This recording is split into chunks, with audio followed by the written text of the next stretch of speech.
같습니다. 오늘은 십자가에서 운명하시는 모습을 살펴보게 됩니다. 워낙 유명한 대목이기도 하고요. 오늘 우리는 이 부분뿐만 아니라 몇 주간에 걸쳐서 예수님 십자가상에 있었던 이야기를 좀 다른 본문들 찾아보면서 좀 다방면으로 다각도로 좀 살펴보는 시간을 가지려고 하는데요. 오늘은 마가복음에서 이야기하는 예수님의 죽음에 대한 이야기입니다. 33절입니다. 제6시가 되매 온 땅에 어두움이 임했고 그 어두움은 제9시까지 이어졌다고 이야기합니다. 그리고 저 뒤에 가시면 예수님 제9시에 돌아가셨다, 운명하셨다. 성경은 그렇게 이야기를 하고 있습니다. 마가복음에서 나오는 시간은 유대인 관점의 시간입니다. 여기서 제6시라고 하는 시간은 그러면 몇 시가 되겠습니까? 제3시에 예수님 달리셨습니다. 오전 9시.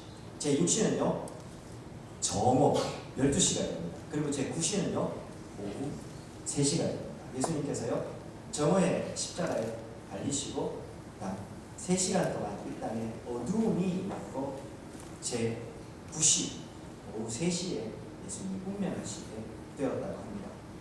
그런데 오늘 본문에 보시면 온 땅에 3시간 동안 어둠이 임하여 성경은 그렇게 이야기를 하고 있습니다. 대체 이 어둠의 정체가 무엇일까? 제가 군위에 와서 급에 와서 참 놀란 게요. 주변에 이단 교회들이 참 많더라고요. 아무 교회나 막 가시면 안 됩니다. 아무 사람이나 교회 다닌다고 막 만나시면 안 됩니다. 구분 잘 하셔야 되는데요.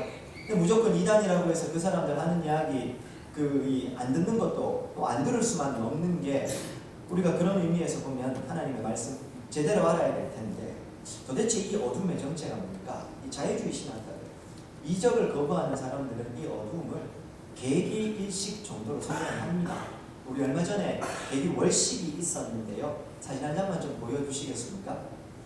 이게 계기일식으로 설명이 안 되는 게 아니요. 첫 번째 사진입니다.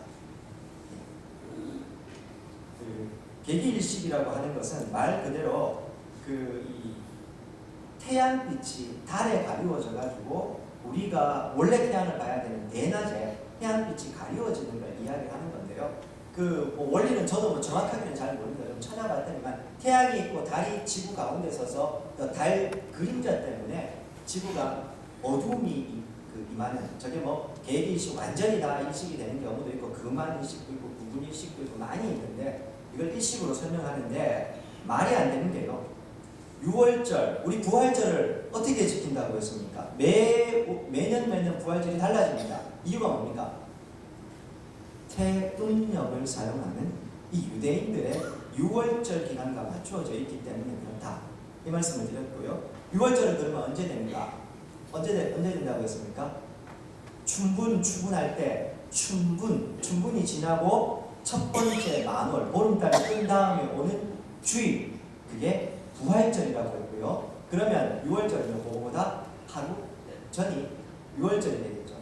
즉 만월 이후에 돌아오는 주일이기 때문에 계기일식은 있을 수가 없습니다. 계기일식은 원래 음력 초하루 날에 있기 때문에 불가능한 설명입니다. 자, 그러면 도대체 이 어두움의 정체는 무엇인가?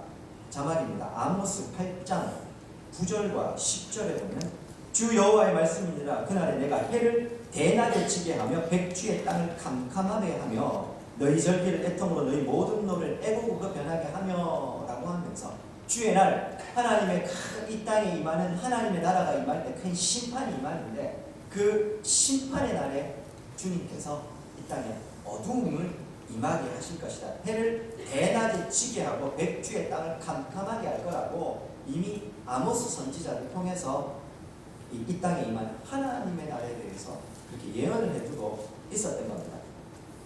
특별히요 병행구절에 누가복음 23장 44절에 보면 때가 제60쯤 되어 해가 빛을 잃고 온 땅에 어둠이 임하여 라고 해서 그냥 어둠이 구름이 가리워져서 어둠이 임한 게 아니라 해가 빛을 잃었다. 성경은 그렇게 이야기를 하고 있습니다. 즉 해가 가리워진 게 아니고요 이 해 자체가 태양 자체가 빛을 잃어버렸다. 성경은 그렇게 이야기를 하고 있습니다.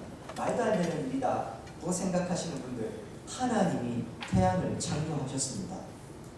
하나님이시기 때문에 가능한 일입니다. 하나님이 아니시면 불가능한 거지만 하나님이시기 때문에 가능한 이야기입니다.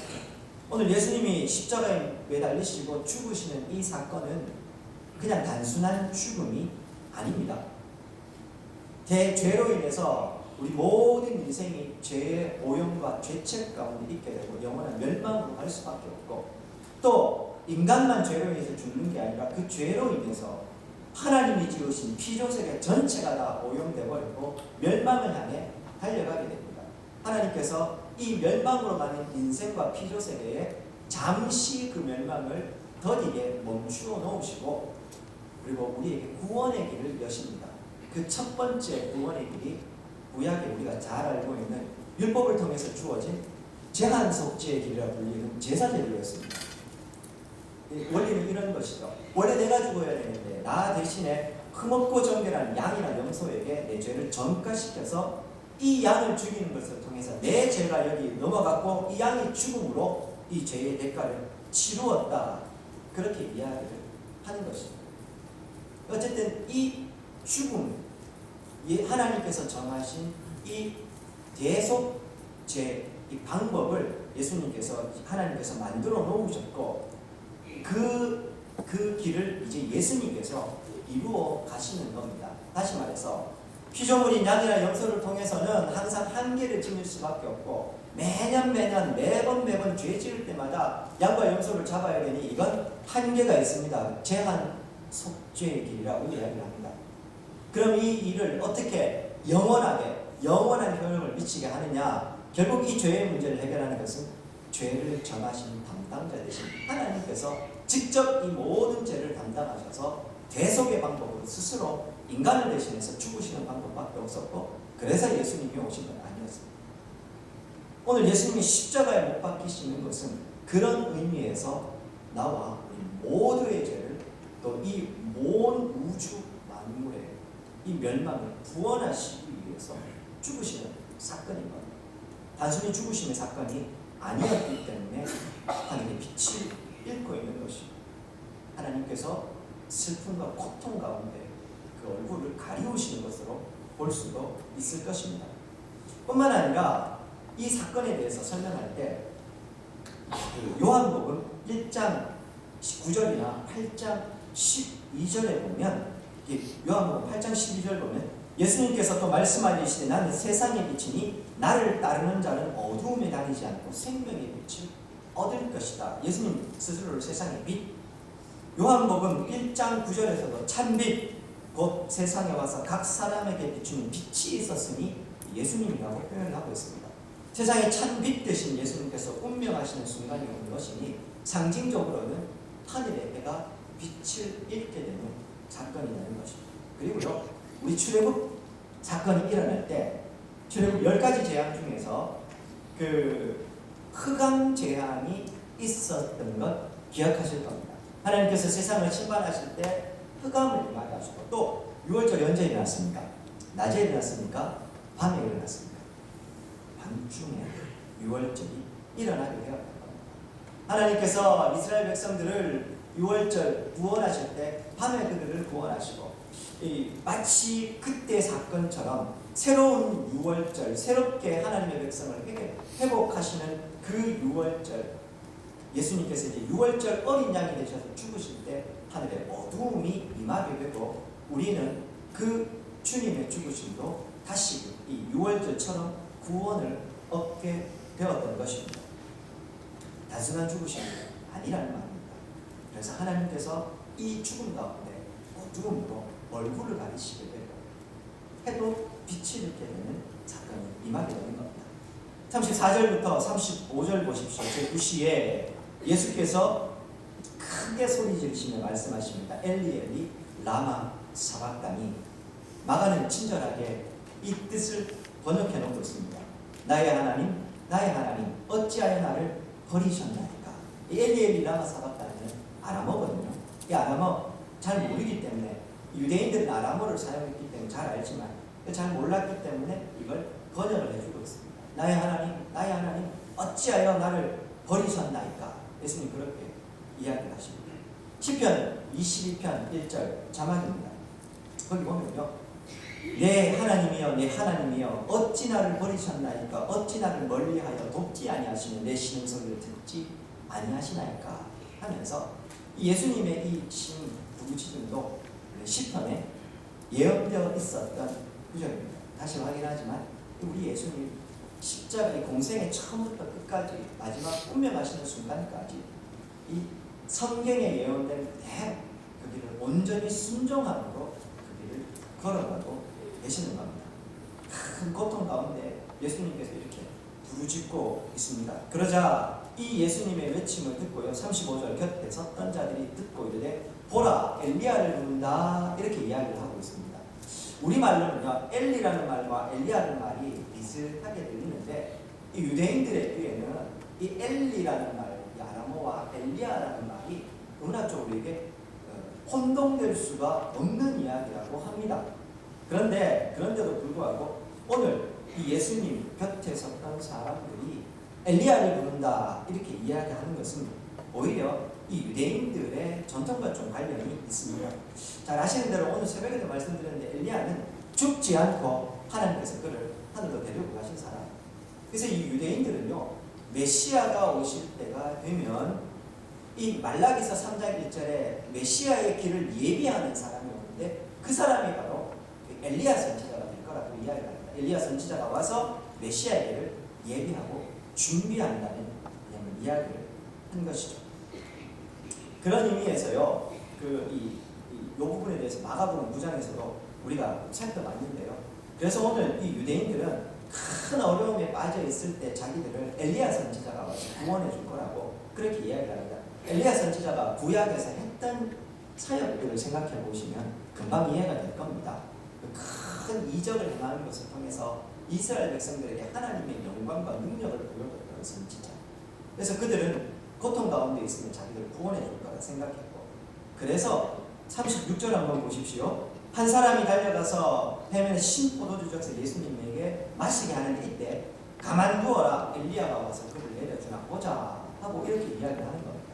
엘리야가 진짜로 와서 구원하는 것보다 다시 말해서요, 이 사람들이 지금 예수님을 조롱하고 있는 겁니다. 하나님의 아들이라고 얘기하면서 자칭 메시아라고 그렇게 큰 소리 치더니만 나무 십자가에 매달려서 하나님께 저주받아 죽어가는 저 인간이 지금 죽음의 고통 가운데 이르게 되니까 어쩔 수 없는 인간이라는 겁니다. 저 사람도 어쩔 수 없는 존재여서 지금 큰 소리로 엘리야를 부르면서 자신의 그 고통 가운데 구원받기를 부르짖고 있다. 그러니 그 신포도주 주는 것도 멈추고 한번 지켜보자. 엘리야가 와가지고 그를 구원하는지 구원하지 않는지. 사람들이 예수님을 지금 조롱하면서 이렇게 이야기를 하고 있는 겁니다. 예수님이 도대체 왜 이렇게 고통 가운데 엘리 라마 사박다니 나의 하나님 어찌하여 나를 버리셨나이까 이렇게 부르짖고 있는 걸까요? 대신 이 죽으신 이게 억울하셔서 이렇게 말씀하시는 걸까요? 죽음의 고통이 너무 힘들어서 혹은 갑자기 죽는 순간이 되니까 예수님께서 약해지셔서 그래서 그러신 걸까요? 몇 번 말씀드린 적이 있는데 예수님은 하나님과 한 몸이 분이십니다. 삼위일체라고 하죠. 성부, 성자, 성령 하나님의 존재 방식이 그런 것이에요. 이 세 위격 성부, 성자, 성령 하나님은 각각 독립된 형태로 계시지만 또한 한 몸으로 이루어 계십니다. 삼위일체의 분이신데 이 부분에 대한 이야기는 나중에 좀 기회가 되면 하도록 하고요. 삼위일체로 존재하시는 하나님은 말 그대로요. 세 위격의 하나님께서 완벽한 교제와 연합의 관계 가운데 태초 이전의 태초, 영원 이전의 영원부터 존재해 오셨습니다. 그리고 이 삼위일체의 하나님께서 천지를 창조하시고 함께 거하셨는데 이 궁극적인 교제와 연합의 관계는 한 번도 깨어진 적이 없습니다.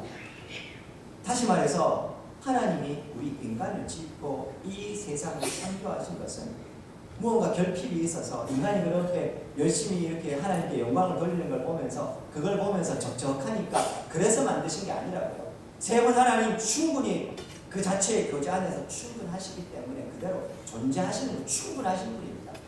다만 관계 가운데 계신 그 하나님의 경향성의 발현으로 이 땅을 창조하셨다고 그렇게 표현합니다. 이 부분 또 나중에 좀 하도록 하고요. 오늘 본문으로 좀 다시 돌아오죠.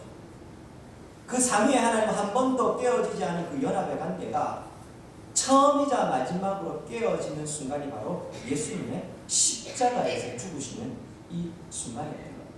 자막입니다. 로마서 6장 23절에 보면 죄의 삭은 사망이요 하나님의 은사는 그리스도 예수 안에 있는 생명이다. 야고보서 1장에서 15절에 보면 욕심이 잉태한 즉 죄를 낳고 죄가 장성한 즉 사망을 낳는다 이야기를 합니다. 죄의 삭은 사망이고 죄로 인해서 모든 피조물을 다 죽게 된다고 했습니다. 앞에서 말씀드린 대로 그 죄 때문에 우리도 파멸을 향해서 가고 죄로 인해서 오염된 피조세계 전부도 다 파멸을 향해서 가는데 이 죄의 문제를 해결할 수 있는 유일한 방법은 하나님께서 제정하신 율법의 제한 속죄예요. 근데 그것도 한계가 있는 방법이어서 이걸 영단번의 제사, 바울의 표현을 하면요, 한 번에 영원토록 표를 위치가 그리고 창조주이신 당신이 죽으시는 방법밖에 없었다는 겁니다. 당신이 직접 제물이 되십니다. 예수님이 그렇게 십자가에 달리시게 됩니다.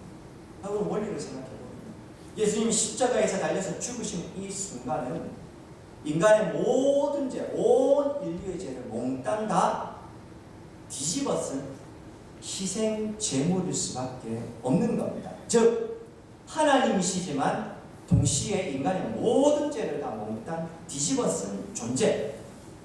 하나님은 완벽한 존재이고 선하신 분이기 때문에 죄 있는 존재와 함께 하실 수 없습니다.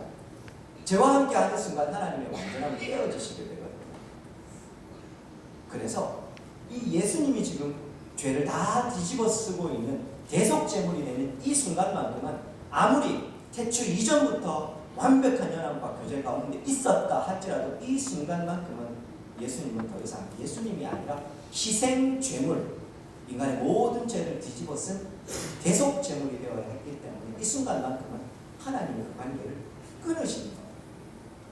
그래서 하나님 빛을 잃어버려요. 하나님이 얼굴을 돌려버리셨네요.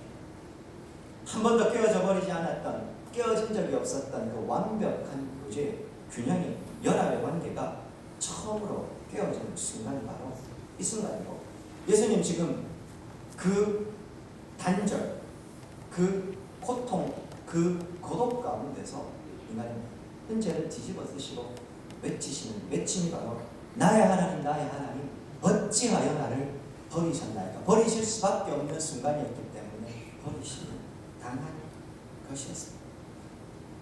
완전히 선하신 하나님, 인간의 죄를 담당하실 수 없었기 때문에 그럼 절망 가운데, 단절된 이 절망 가운데 예수님이 지금 절규하고 계시는 겁니다. 그렇게 엘리 라마 스바다, 나의 하나님, 나의 하나님, 어찌하여 나를 버리셨나이까?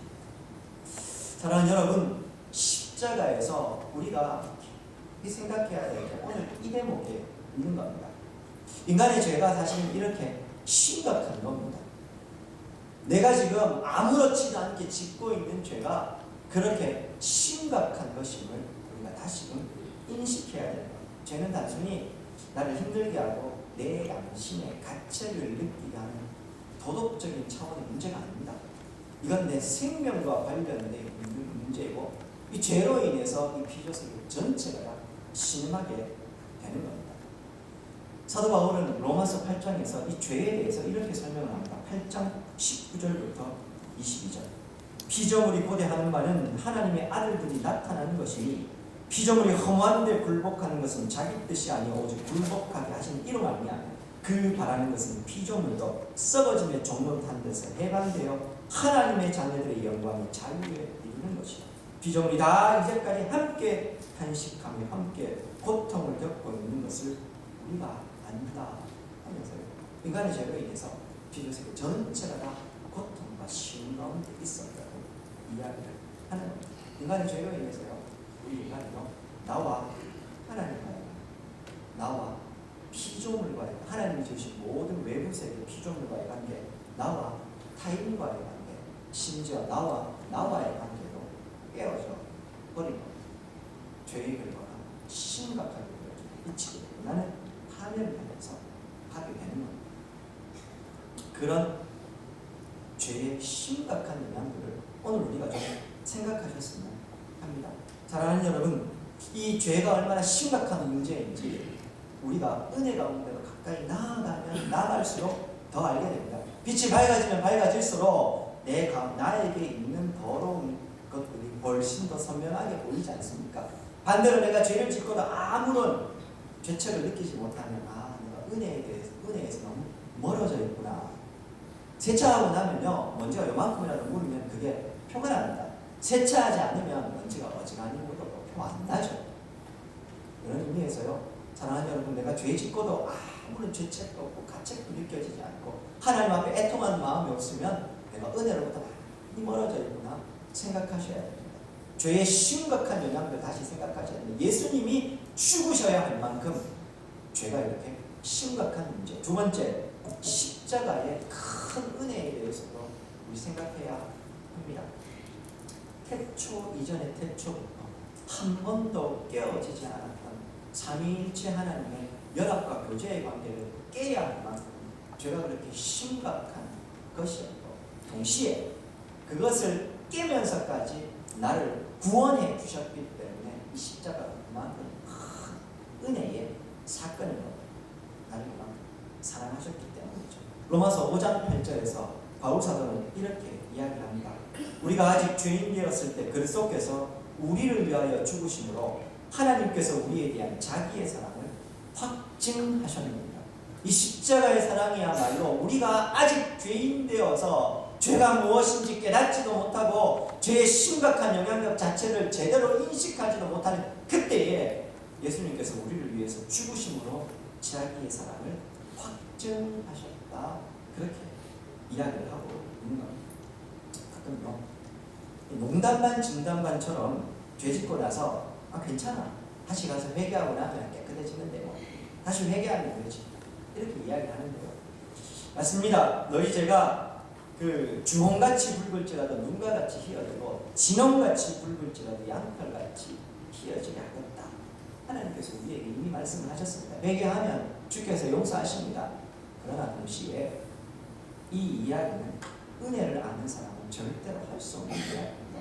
예수님께서 이런 연합의 관계를 깨시면서까지 한 번도 깨어지지 않은 이 관계를 창조주이신 당신께서 직접 깨시면서까지 나를 구원하셨는데, 그 은혜와 사랑을 아는 인생이라면, 예수님 십자가에 못 박히셔서 죽으심으로 내가 구원받은 거 아는 사람이라면, 그 십자가가 무엇인지 아는 사람이라면, 죄 짓고 나서 아무렇지도 않으니까 괜찮아, 교회 가서 다시 회개하면 나아지는데 뭐 있을 수 없는 이야기.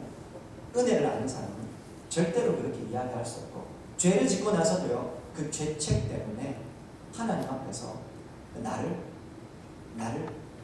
애통해야 그것이 정상인 것입니다. 만약에요, 죄 짓고 나서도 괜찮아, 뭐 다시 교회 가서 기도하고 회개하면 되지 뭐 라는 생각이 드시면, 내가 은혜에서 참 멀어져 있구나 생각하셔야 됩니다. 마지막으로 이 십자가를 보면서 우리가 생각해야 될 것, 예수님이 우리를 위해서 돌아가셨어요. 죽으신 것. 그러나 여기서 우리는 말은 나 한 사람을 위해서 죽으셨다는 말이다. 그 말씀을 몇 번 드렸습니다. 그래서 제가 우스갯소리로 제가 농담처럼 냈던 질문 기억하시는지 모르겠습니다. 이 세상에요, 구원받을 사람이 나 한 명만 남았습니다. 나 혼자만 구원받아야 될 죄인입니다. 예수님이 오셨을까요? 안 오셨을까요? 몇 번이라고 했습니까? 1번 오셨다, 2번 안 오셨다, 3번 나는 모르겠다. 오셨죠. 나 혼자만 구원받아야 될 인생이라고 해도 주님 기꺼이 오셨을 겁니다. 그만큼 나를 사랑하십니다. 다시 말하면 오늘 나는 내 목숨값은 어느 정도라는 말입니까? 예수님의 목숨값. 내가 그만큼 존귀한 존재란 말입니다. 아무렇게나 막 살아도 되는 인생이 아니라는 말이기도 합니다. 주님이 나를 구원하셨다는 말은 예수님이 나 한 사람과 1대1로 목숨을 바꾸셨다는 이야기예요. 다시 말해서 구원받은 이후의 성도의 삶은 아무렇게나 살아갈 수 없는 삶입니다. 예수님이 나와 그 삶을 바꾸어 주셨기 때문에 그런 구원을 받은 인생은 아무렇게나 함부로 살아서 되는 존재도 아니고 함부로 전망할 수 있는 존재도 아니라는 말입니다. 순간순간 하루하루 하나님 앞에 충성스럽게 시간을 아껴서 살아야 되는 것이고, 나 혼자 잘 먹고 잘 살기 위해서 내 욕심 채우기 위해서 살아서 되는 인생도 아닐 것입니다. 주님이 나를 어떻게 사랑하셔서 나를 구원해 주셨으니 오직 이제 내 삶은 주의 나라와 의를 위하는 삶이어야 할 것이요, 나를 마치 아무런 존재도 아닌 것처럼 내 삶을 던져버리고 마음대로 살아갈 수 있는, 그러니요 그리스도인은 함부로요 자존감이 낮아질 수도 없는 겁니다. 예수 그리스도의 십자가의 은혜를 아는 사람이 어떻게 함부로 자존감이 낮은 소리를 할 수 있습니까? 나는 아무것도 아니라는 이야기. 십자가 은혜 가운데 가면 당연히 나는 아무것도 아닌 존재가 되지만, 동시에 예수님이 나를 위해서 죽으셨기 때문에 나는 나 스스로를 함부로, 이 자존감 막 낮아져가지고 있을 수 없는 이야기입니다. 은혜를 아는 사람은요 세상 속에서 하나님의 자녀다운 당당함과 자존심을 가지고 살아가야 하는 겁니다. 세상 그 어떤 거에도 휘둘리거나 흔들리는 존재가 아닌 겁니다. 진짜로 공부 많이 하신 분들은요,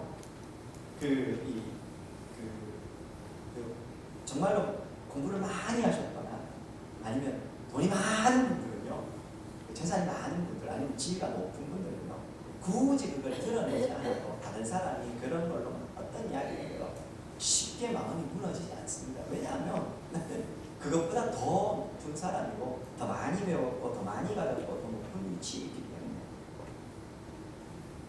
너무 좀 1차원적인 예를 들어드렸습니다만, 우리가 하나님의 자녀이지 않습니까?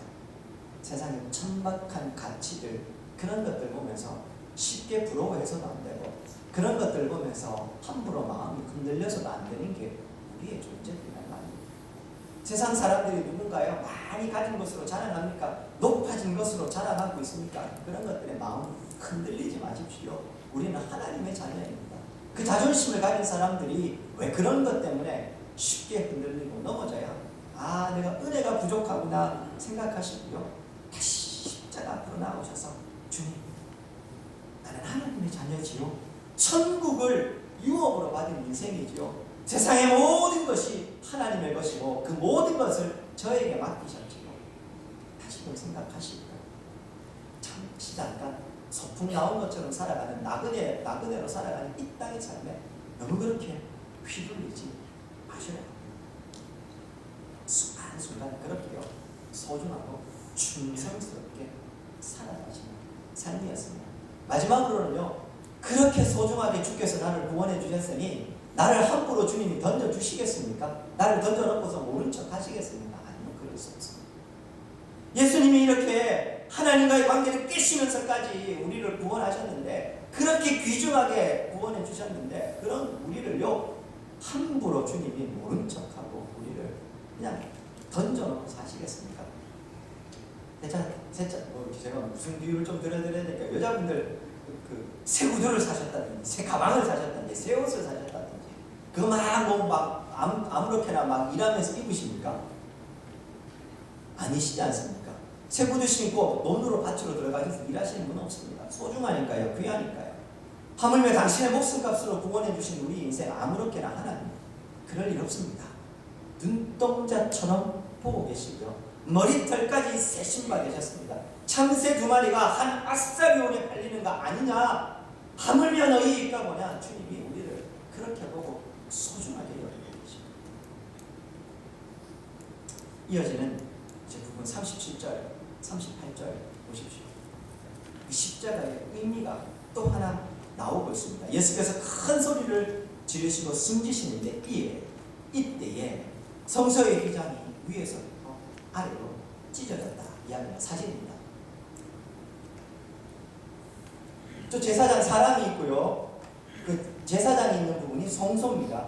그 휘장이 덮여있고 그 건너편이 지성소입니다. 지성소에 지금 법궤가 하나 보이시죠? 저기가 법궤고 법궤 위에 뭔가 이렇게 올라와 있는 게 보이실 겁니다. 저기를 법궤 뚜껑인데요, 저 위에 이렇게 올라와 있는 날개 모양이 저게 그룹 형상입니다.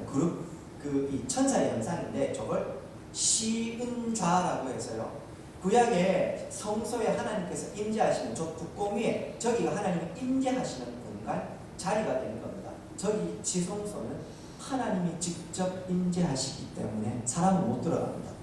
대제사장이 1년에 한 차례 대속죄일에 스스로를 정결케 하고 두렵고 떨리는 마음으로 한 번만 들어갈 수 있는 공간입니다. 다음 사진입니다. 다르게 보면 이런 모습이 되는데요. 위에서 내려다보면 아무튼 저 성소와 지성소를 가르고 있는 휘장이 오늘 본문에 보면 그게 찢어졌다, 그렇게 이야기를 하고 있는 겁니다. 다시 말하면요, 제사장들조차도 성소에서 진설병을 올리고 촛불에 불을 켜고 하는 역할들을 하는 제사장들조차도 이 휘장 너머에 있는 지성소는 함부로 못 들어갔습니다. 그런데 이 휘장을 예수님이 십자가 죽으신 동시에 이 휘장이 아래에서 위가, 사람이 찢으려면 아래에서 위로 찢어야죠. 하나님 위에서 아래로 찢어버리셨어요. 누구든지 다 들어갈 수 있는 새롭고 산 길을 열어 놓으신 겁니다. 예수님의 십자가 구원의 은혜가 바로 그런 겁니다. 예수님이 십자가 이전에는 아무도 저 지성소 앞에 함부로 나아가서 하나님 앞에 설 수 없었습니다. 예수님의 십자가 이후에는 저 휘장이 찢어져 버렸기 때문에 이제는 누구든지 저 휘장 앞으로 나아가서 하나님 앞에 직고할 수 있게 되었다는 것입니다. 히브리서 10장 19절에서 히브리서 기자는 그래서 이렇게 이야기합니다. 자막입니다. 히브리서 10장 19절. 그러므로 형제들아, 우리가 예수의 피를 힘입어 성소에 들어갈 담력을 얻었으니, 예수 그리스도의 십자가 공로로 성소 안으로 들어갑니다. 히브리서 10장 10절에서 14절에서는 또 이렇게도 설명을 합니다. 예수님의 사역에 대해서. 이 뜻을 따라 예수 그리스도의 몸을 단번에 들이심으로 말미암아 우리가 거룩함을 얻었다. 제사장마다 매일 서서 섬기며 자주 같은 제사를 드리되 이 제사는 언제나 죄를 없게 하지 못하거니와 오직 그리스도는 죄를 위하여 한 영원한 제사, 단번에 제사를 드리시고 하나님 우편에 앉으사 그 후에 자기 원수들을 자기 발등상이 되게 하실 때까지 기다리시다. 그가 거룩하게 된 자들을 한 번의 제사로 영원히 온전하게 하셨다 라고 히브리서 기자는 이 십자가의 의미에 대해서 이야기를 하고 있습니다. 말 그대로 예수님이 저 휘장을 찢어 놓으신 것을 통해서 누구든지 하나님 앞에 설 수 있도록 우리가 십자가의 은혜가 붙잡으면 그렇게 나아올 수 있게 하셨다. 사랑하는 여러분, 우리가요 하나님 앞에 나아와서 예배하고 또 우리가 이렇게 기도하는 것은 그런 특권을 가졌다는 의미입니다.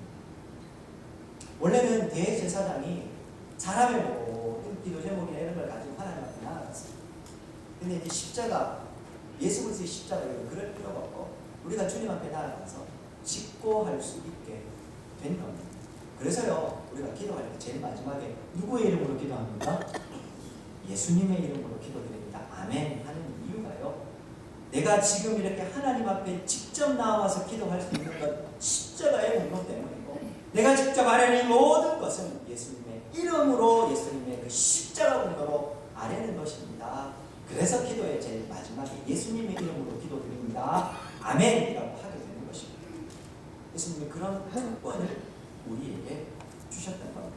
우리가 기도하지 않을 수가 없지 않겠습니까? 그렇지 않습니까?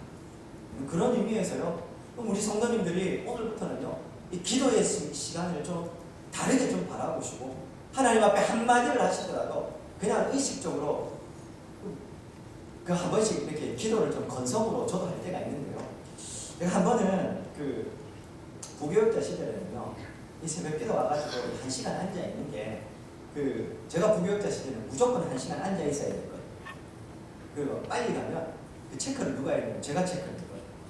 그 체크해서 제가 제목, 아니면 목표, 제목, 그래서 몇 번 빠지면 벌금, 그리고 한 달치, 한 주일치 그 새벽 기도 표를 교육자 사무실 딱하니 붙여놓고 그랬어요. 그러니 그 기도하는 시간 앉아있는 거예요. 때로 너무 힘들고 그랬었어요. 건성으로 기도하다가 하나님 한 번 그러시더니, 야, 니 같으면 그렇게 기도하면 듣겠나? 그러시더라고요. 아니 진짜로. 하나님, 기도는요, 예수님 앞에, 예수님이 십자가에 올려보고 하나님께서 그 휘장을 찢으시고 직접 나아가서 주님 앞에 우리의 마음을, 우리의 삶을 토로할 수 있는 길이 열려졌습니다. 그 공로로 우리가 주님 앞에 서는 시간, 기도를 좀 달리 생각하죠. 의무도 아니고요. 이건 특권입니다. 특권을 특권처럼 사용하시는 우리 성도님들 되겠습니다. 이제 마지막 부분입니다. 본문에 보시면요, 39절 보십시오. 예수를 향해 섰던 백부장이 그렇게 숨지시는 예수님을 보면서 이렇게 얘기합니다. 이 사람은 진실로 하나님의 아들이었도다.